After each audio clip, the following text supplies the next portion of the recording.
chilling tales for dark nights.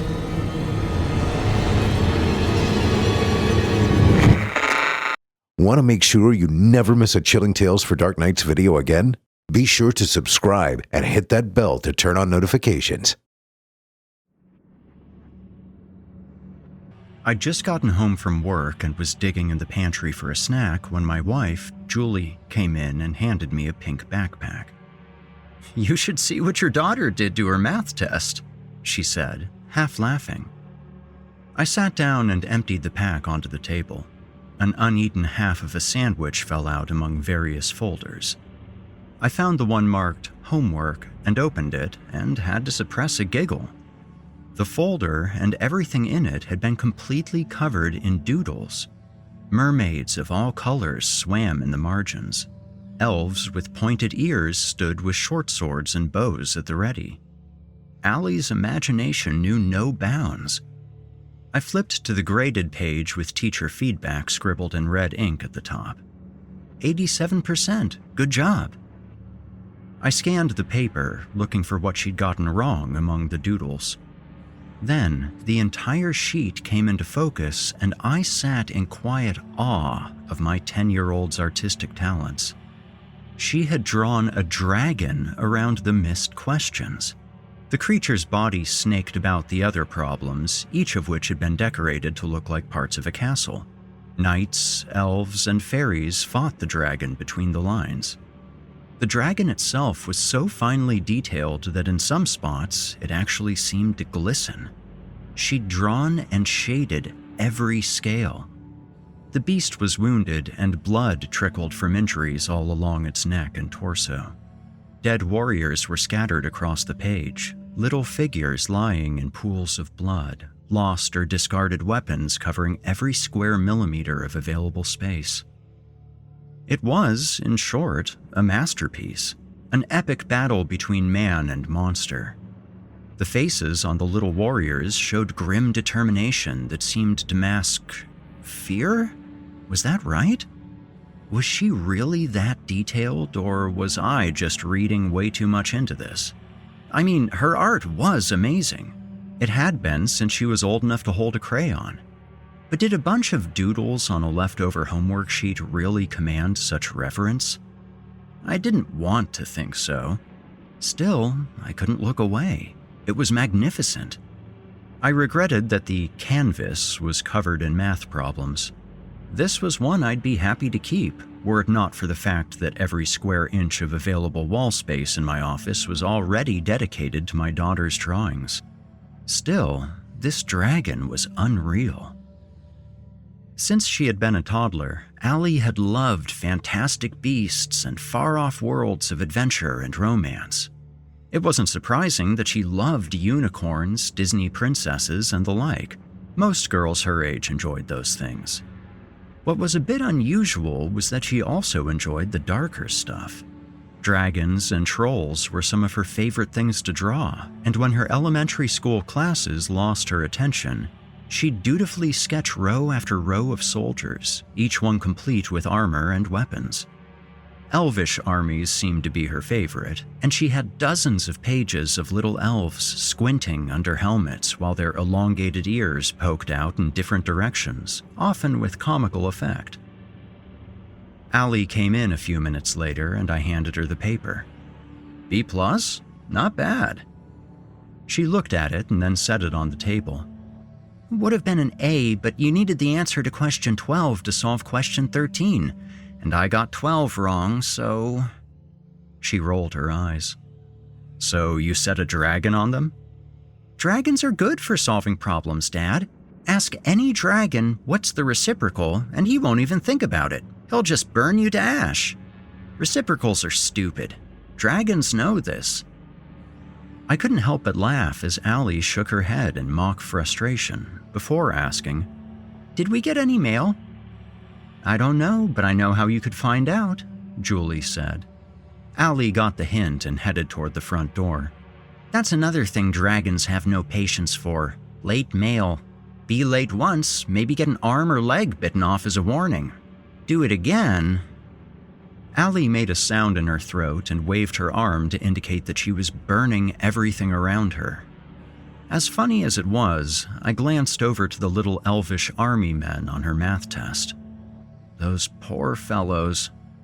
I secretly hoped they never did anything to incur the wrath of Allie or her dragons. One soldier in particular had a grim look on his face. I picked up the paper and looked closer. "Don't worry, man. Just don't talk about reciprocals and you should be just fine." "Are you seriously talking to homework?" Julie asked. I held the page and looked from it to her before saying, "Well, you heard her, didn't you? These guys are cute. Don't want her sicking her dragons on them or anything." Julie laughed. "You're just as bad as she is." "So, how are the contest entries going?" I asked after Allie had come back in and the three of us had sat down for dinner. Last year, when Allie was 9, Julie had entered 2 of her drawings into a local contest and she'd won first prize. As if that weren't enough, the Children's Hospital bought both pictures at auction for $100 apiece. The look on her face when she'd held that blue ribbon and that check was priceless. Julie, after that, she was hooked. If there was an art contest of any kind, Allie would enter it. Sometimes she'd enter several drawings per contest, just to increase her odds. And because she really was good, and this isn't just proud dad talk, she won quite a few. Most often, the prize was a gift card to an art store or hobby shop. Allie's dresser drawers were packed with sketchbooks, pencils, markers, and other art supplies she'd either won or bought with prize money. And at least a couple times a week, she'd either send out an envelope full of new submissions, or one would arrive announcing whether she'd won anything. It wasn't uncommon for nearly all the mail to be for her. That day was no different, and as we sat around the table to eat, the doorbell rang. Allie hopped up and ran to the door, returning a moment later with a package. She tore it open and dumped the contents next to her plate. Out of the bubble wrap came a hardback book and a box of pencils. I could tell at first glance that this was some high-quality stuff. The pencil box was made of wood and had a little silver clasp holding it closed. The book was leather-bound and gilded in silver. It was beautiful. She searched the envelope for a letter to tell her which contest she had won or where it had come from, but other than the box and the book, the package was empty. The only communication was a note on the first page of the book. Written in exquisite calligraphy, it said, "For Allie Denning, if all of your heart and soul do you give, more than mere drawings, the things you dream live." "Cool," Allie said. She set the book aside and opened the pencil box. These seemed to be almost handcrafted. They weren't perfectly straight, and the lead points differed in length and thickness. Allie took one and grabbed a piece of notebook paper from her backpack. She made lines with each of the pencils before exclaiming, "They've all got different hardness, for shading and fine lines and everything. It's a master's kit." She gulped down her dinner and then ran to her room to try out her new stuff. I leaned back in my chair and smiled at my wife. She really is amazing, isn't she? It was the last time any of us would smile. That night was my turn to tuck Allie in at bedtime. After baths and brushed teeth and a round of hugs and kisses, I followed her into her room and sat on the edge of her bed. "So how do you like the new pencils?" "They're awesome," she yawned. "Really easy." "Can I take a look?" "Sure." I picked up the book from her nightstand, opened it, and nearly jumped out of my skin. On the page was the nastiest creature I had ever seen. A squat, muscular body sat on short, powerful legs. Its arms were thick, with huge hands that terminated with curved, cruel-looking claws. Its face was even worse. Small, beady eyes were shadowed by an exaggerated brow with tiny, pointed ears stuck out from the side of its misshapen head. A short snout snarled around rows of long, pointed teeth. Saliva hung in thick ropes from its bottom jaw. But despite being disgusting, the figure was rendered with a master's skill and talent. The shading on the eyes and skin gave it a three-dimensional effect that made it practically jump off the page. "Allie," I said. She leaned in to have a look. "Oh, that's just Ruckuss," she said. "He lives in the woods and eats the children that get lost there." She stretched and yawned again. "Good night, Daddy." I closed the book and hugged and kissed her again, turning her light out as I left the room.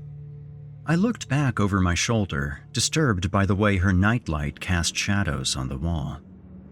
"Good night, my love. Sweet dreams." Hours later, we were awakened by a scream. I threw on my shorts and ran down the hall to Allie's room. Her lamp was on and she was sitting up in her bed, panting and trembling with fear. "It's in the closet, Dad," she said, pointing. "What's in the closet?" I asked, rubbing sleep from my eyes. "I don't know. Something. I heard a noise and when I looked, it ran into the closet." The closet door was closed. Had it been open before? I couldn't remember. I reached for the knob, then hesitated. It was most likely that she'd been dreaming, but there was always the chance that she'd seen a rat or a mouse. Our neighborhood was somewhat rural, so vermin were a common problem. I went to the kitchen and grabbed a broom, just in case. Julie had come in by now and was sitting with Allie on the bed, smoothing her hair and trying to calm her down. I opened the door and pulled the chain for the light and prepared to bash a pest, but there was nothing there. I used the broomstick to scatter a pile of dirty clothes, but there was nothing. If something had been in there, it was gone. I walked over to sit on the bed with my wife and daughter.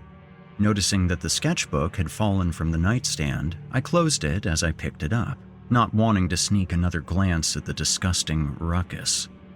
After a few more minutes of convincing her she'd only been dreaming, we finally said goodnight to Allie and went back to bed.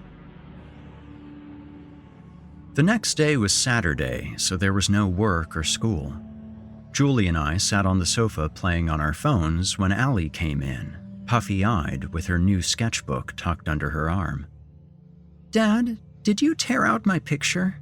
she asked, a strange look on her tired face. "What picture?" I asked. "That was me," Julie offered. "You spent your whole night drawing that nasty little thing and it gave you nightmares. You should draw something pretty, Allie, especially at night." Allie rolled her eyes and whined, "Mom, don't do that. Ruckuss is a part of my story and I need him." "Fine," Julie countered.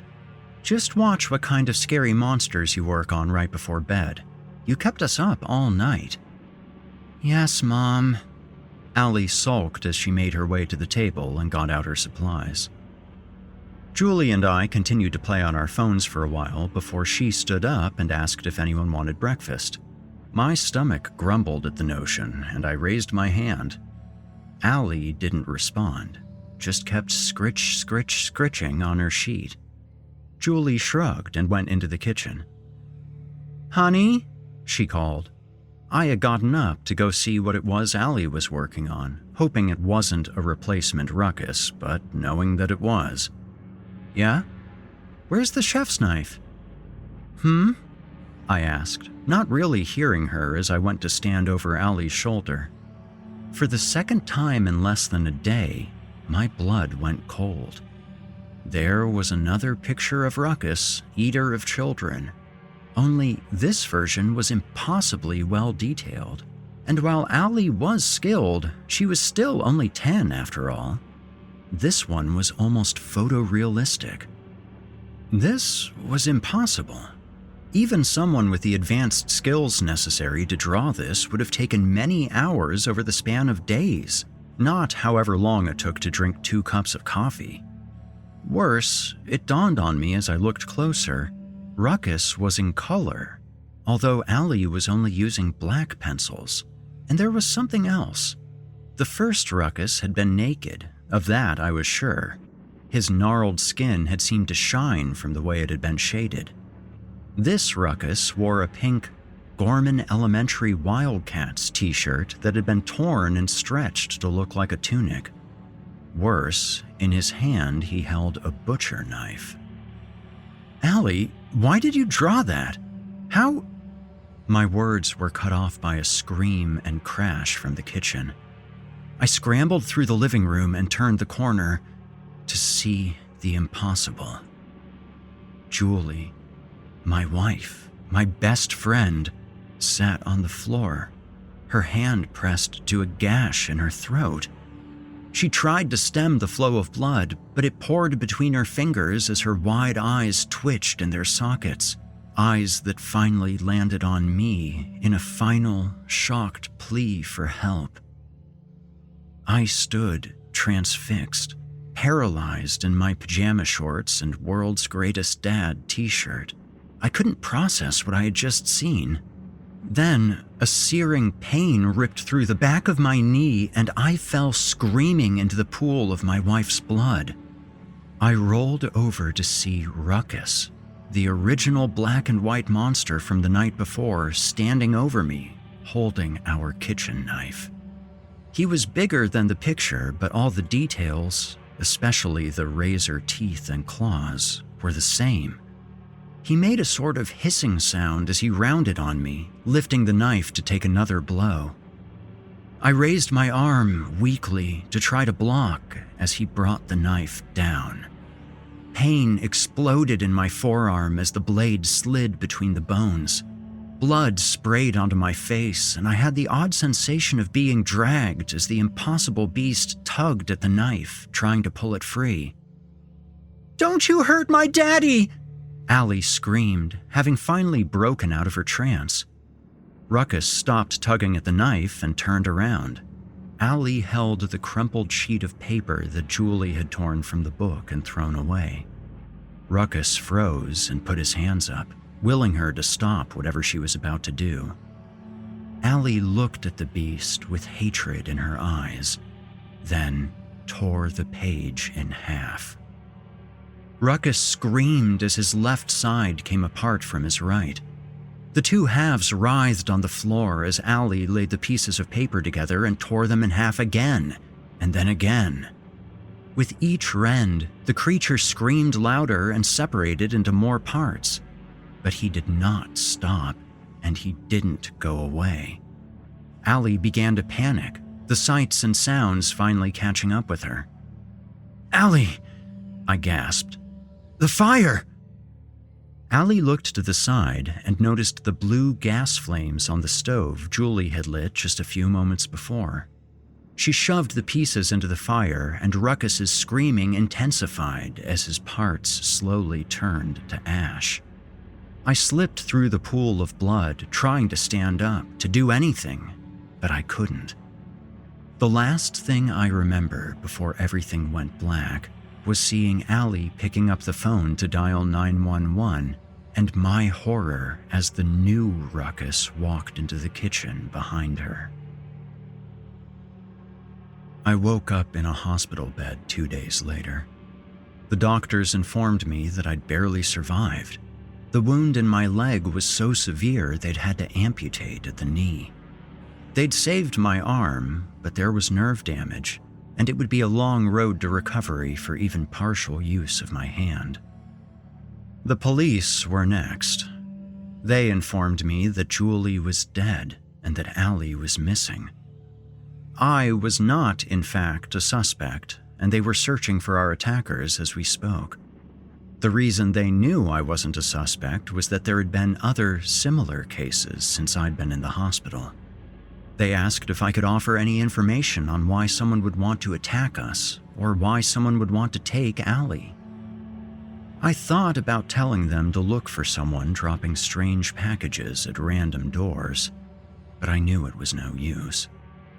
Now that they have Allie, whatever they are, they don't need to continue their search. They found the one they needed, because she's good enough to bring them to life.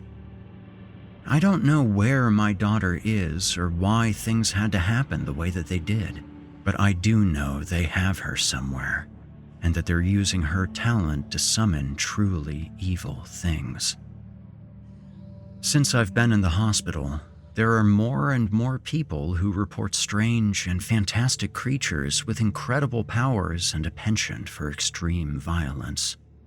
The one they see the most often is a squat, muscular creature with a short snout and razor-sharp teeth. The news and web articles call it the Dog Man or the Pig Man, but his name is Ruckuss. He lives in the forest and preys on the children who get lost there. But he also preys on the children who aren't lost, and he preys on their parents too. Chilling tales for dark nights.